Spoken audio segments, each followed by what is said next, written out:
आपण सत्ता ठेवलेला आहे. याचं दर्शन घडून आणल्याबद्दल त्यांचा आपण आज सत्ता ठेवलेला आहे. आणि सर्वात प्रथम ज्येष्ठ नागरिक बहुत संख्येने उपस्थित राहिल्याबद्दल त्यांचे सत्ता ठेवली करते अभिनंदन. ईश्वरा सर्वांना चांगली बुद्धी दे, आरोग्य दे, सर्वांना सुखात आनंदात ऐश्वर्यात ठेव, सर्वांचं भलं कर, कल्याण कर, रक्षण कर आणि तुझे गोड नाम मुखात अखंड राहू दे.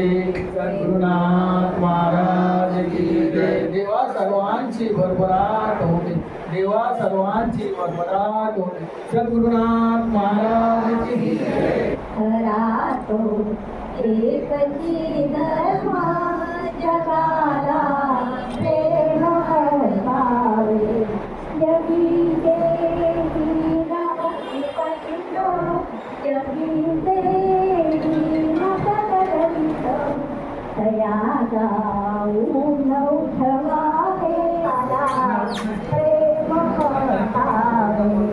खरा तो एकची धर्म जगाला प्रेम हरवावे. आपल्या माऊलीने आपल्यासाठी सर्वांसाठी छान छान कपडे घेतले.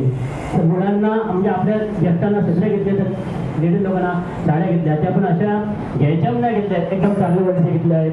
दुसरं म्हणजे आपल्या जावून येऊन थोडं एवढं खाऊ दिलेलं साहेबांनी, पाण्याची सोय केलेली होती आणि साहेबांनी आपल्याकडे पैसे पण दिले होते.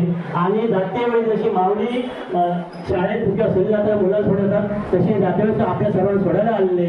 आणि जशी सहलीची गाडी आली तशीच आपली ट्रेन आल्यावर आपल्याला ठाण्याला न्यायला आले होते. ते कशामुळे सुद्धा आले होते, कारण त्या ठिकाणी त्यांची सासूबाई ॲडमिट आहे, त्यांची मिसेस मंदारी मॅडम सुद्धा ॲडमिट होत्या आणि त्यांचा मुलगा याला घरी चालायला लावलं होतं. अशा कंडिशनमध्ये आपली माऊली आपल्या सर्वांसाठी ठाण्यामध्ये भेटत आली होती. अशी आपली माऊली आहे. पोटी आपल्या माऊलीने आपल्याकडे कर्तव्य केलं आहे. त्या ठिकाणी कोणाचं जात बघितलं नाही, त्या आपल्या एरिया बघितलं नाही, अशी आपली सर्वांच्या वेळोवेळी धावणारी आपली माऊली आहे. या जगात झाले तर होतील भाऊ, पण आपल्या माऊलीसारखी आपल्या मनोज साहेबांसारखी नगरचे होणे नाही. तर सर्वांसारखी प्रार्थना करतो की साहेबांना पुढे आयुष्य स्वतःचं समाजाने भरभर जावं, अशी तुम्ही सर्वांनी आशीर्वाद द्या. ही साहेबांसाठी तुम्ही जंगी खर्च माणूस केवढी आपली काळजी घेतो, तेवढी पाहुणा त्यापेक्षा जास्त काळजी दादांनी आपली घेतली. आणि सगळ्यांना निरोप दिला, सगळ्यांना खूप छान वाटलं. धन्यवाद दादा. आणि रुक्मिणी मॅडम आणि त्यांचं 2 महिन्यामध्ये श्रावण बाळ आपल्या आई वडिलांना जसा तीर्थात ठेवला नेतो कावडी करून, तसंच हा आपल्यामध्ये श्रावण बाळ हा आपल्या सर्वांचा श्रावण बाळ आलेला आहे. तर याला असेच पुढचं आयुष्य भरभराटीचं शुभेच्छा देते की आनंदाचं आव्हान आहे. आमच्या सदैव पाठीशी राहो. हे दादांनी सर्वच काम केलेलं आहे. समाजसेवा, आम्ही धंद्यावरील माणसं आहे. एक दिवस अशी वेळ आली की टपऱ्या तोडायला आल्या, बुलडोजर घुसले. फक्त एक हात दादानी केला, आमचं जीवन आजपर्यंत सुरू आहे. तसं दुर्मार्गाची दादाची तरी एवढंच नाही की मुलाला घरामध्ये सलाईन लावलं, म्हणाली ताई ॲडमिट होत्या, सासूबाई ॲडमिट होत्या. तर एवढ्या पावसात भिजत हा नेता आपल्याला न्यायला येतो. सांगायचं तात्पर्य एवढंच आहे की असाच आशीर्वाद आमच्या दादाला द्या आणि आपले शेखर तीन जे आहे सोन्यासारखं सुंदर पवित्र होऊ द्या आणि आपल्या शेखर तीनचं नाव रोशन होऊ द्या.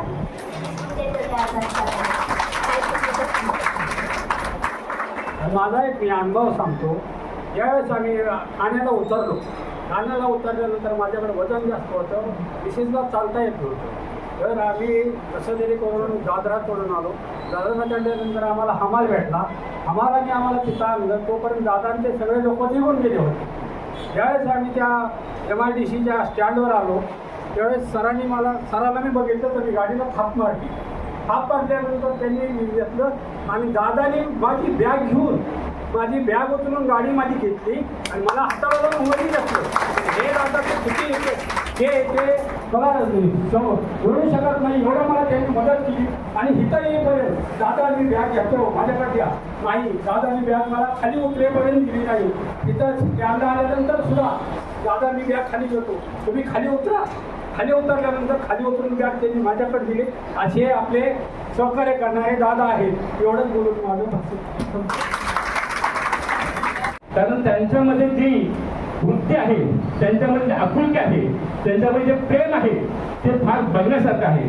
आणि बंधूजनो, मनोज हालटकर हा एक नगरसेवक नसून मला असं वाटतं की त्याने आमदार बनावं आणि या आपल्या सर्वांचा त्यांना आशीर्वाद असेल. बरोबर, सर्वांना एक विनंती करतो की मनोज हालटकर जेव्हा पण आमदारकीला उभे राहतील त्यांना आपण सर्वांनी त्यांच्या पाठीमागे उभे राहूया आणि त्यांना निवडून देऊया. ही शेवटची एक फील सांगतो आणि मी इथे रजा घेतो. जय जय जय गुप्त, जय भारत आणि जय महाराष्ट्र. मला आज दादांमध्ये सुद्धा एक लोकप्रतिनिधी, एक नगरसेवक नाही तर एक मंत्री लेवलचाच व्यक्ती दिसतो. कारण की आहे ना, त्याचप्रमाणे दादा एक तुमच्या कुटुंबाचा एक भाग, तसेच तुम्ही सुद्धा माझ्या कुटुंबाचा एक भाग होते त्या सहलीमध्ये. तर इतर ठाणे जिल्ह्याच्या इतर तालुक्याचा पण कार्यभार होता की बाबा त्यांना पण बघणं होतं. त्यामुळे 800 मधल्या 400 लोक तरी आपल्या ठाणे जिल्ह्याचे होते. तर त्यामुळे सगळ्यांनाच बघणं शक्य नव्हतं, पण तरी त्यातल्या त्यात वेळ काढून सगळ्यांना बघणं सुद्धा होतं. पण त्याच्यामध्ये माझं नवी मुंबईला कधी गालबोट नाही लागलं त्याबद्दल मी तुमचे जास्त आभार व्यक्त करतो की तुम्ही तो समंजसपणा दाखवला, की तेवढी समंजस वृत्ती तुमच्यामध्ये आहे. दादांनी सहकार्य केलं एक लोकप्रतिनिधी म्हणून. तर मी त्यावेळेसच बोललेलो दादा लास्ट टाइम, दादा तुम्ही नगरसेवक नाही तर तुम्ही एक आमदार पण नाही, मंत्री लेवलला काम करताय. मी इथे तुम्हाला आज सांगतो, मला आज बोलवलं म्हणून मी कौतुक खोटं कधीच करत नाही, त्यामुळे मला ती सवयच नाही खोट्या कौतुकाची.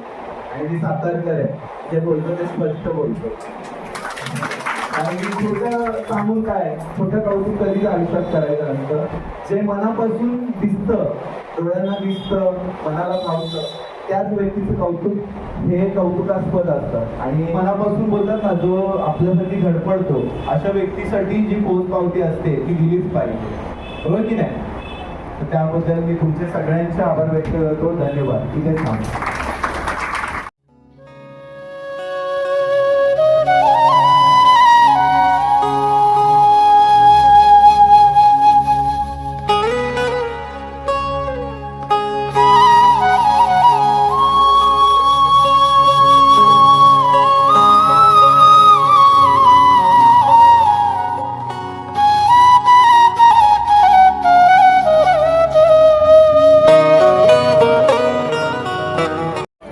छत्रपती शिवाजी महाराज बोधिसत्व घटनेचे शिल्पकार महामानव डॉक्टर बाबासाहेब आंबेडकर यांच्या भौतिक स्मृतिदिनाला अभिवादन करून आज या सभागृहामध्ये बोललेल्या या तीर्थयात्रेला जाऊन आलेल्या सगळ्या यात्रेकरूंच्या वतीने विशेषतः माझा सन्मान केला त्याबद्दल मी सगळ्यांच्या पहिला मनापासून आभार मानतो.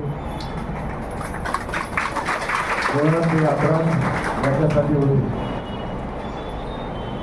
की तुमच्यामध्ये एक चांगले भाव असावे, थोडा विनम्र असावा, थोडं विद्युत असावे, भावनेला वाट करून द्यावी, हा या यात्रेमागचा साधनाचा हेतू होता.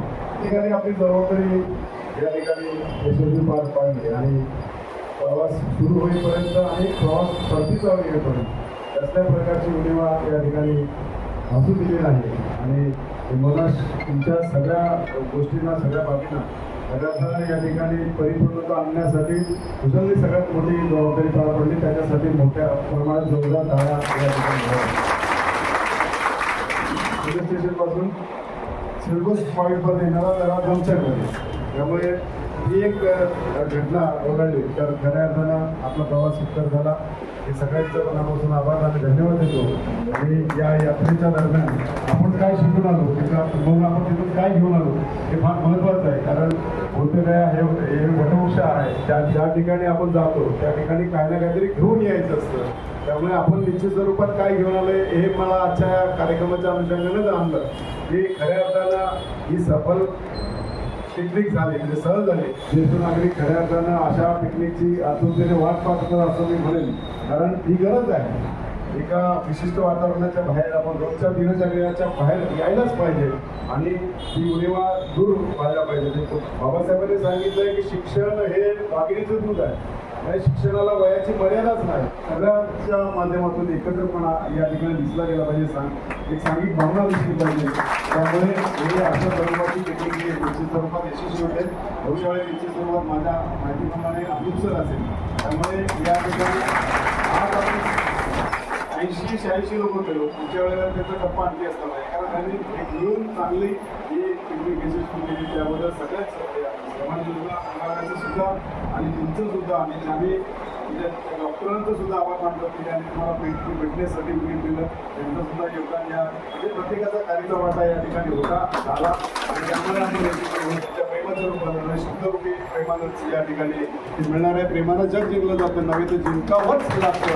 या कारणाला प्रेरणा फार महत्त्वाची असते. ज्येष्ठांचे आशीर्वाद मिळत असेल तर तुम्हाला कसल्या प्रकारची उणिवा चिंता करण्याची गरज नाही असं मला या ठिकाणी वाटतं. आणि हे ज्येष्ठांचे आशीर्वाद मला कायम लाभो अशी परमेश्वराला प्रार्थना करतो. आणि भविष्यामध्ये आपल्याला जोडण्याकरता ज्यांनी या ठिकाणी प्रयत्न केले त्या सगळ्यांचं मनापासून आभार मानतो. आणि भविष्यामध्ये आपल्याला आणखी कामं करायचे या एका झरीवर आपल्याला थांबायचं नाही. भविष्यामध्ये अनेक उपाययोजना या ठिकाणी करायच्या. त्यासाठी तुमचे मार्गदर्शन फार महत्त्वाचे आहे.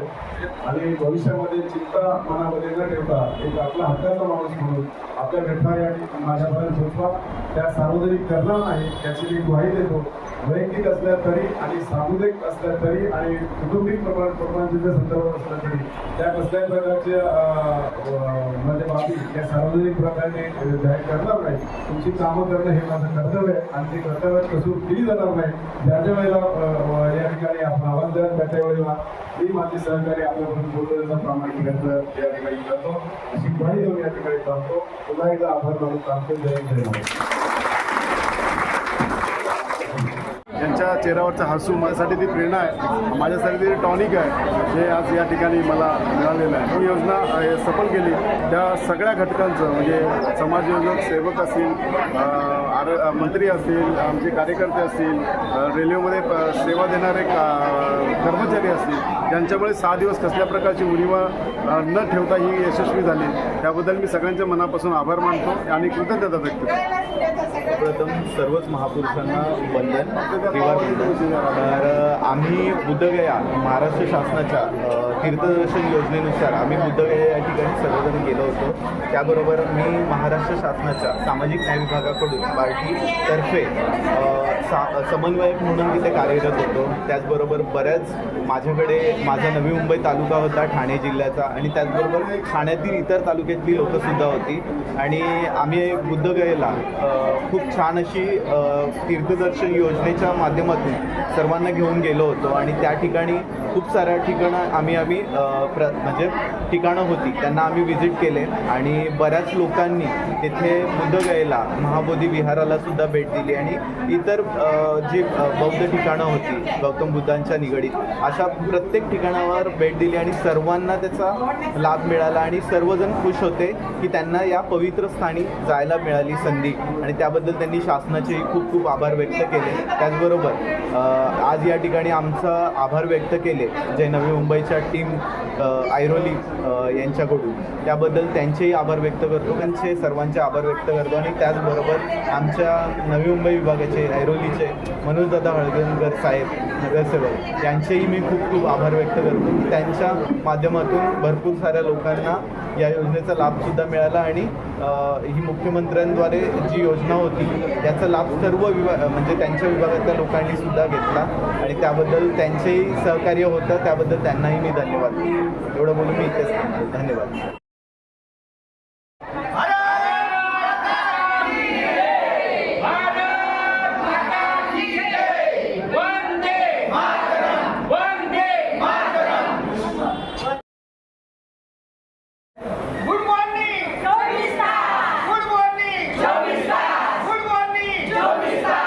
लाईक करा, कमेंट करा, सबस्क्राईब करा आणि शेअर करा. गुड मॉर्निंग 24 तास. गुड मॉर्निंग 24 या आपल्या आवडत्या YouTube चॅनेलला लाईक करा, शेअर करा, सबस्क्राईब करा आणि कॉमेंटही करा आणि बाजूची घंटी वाजवायला विसरू नका.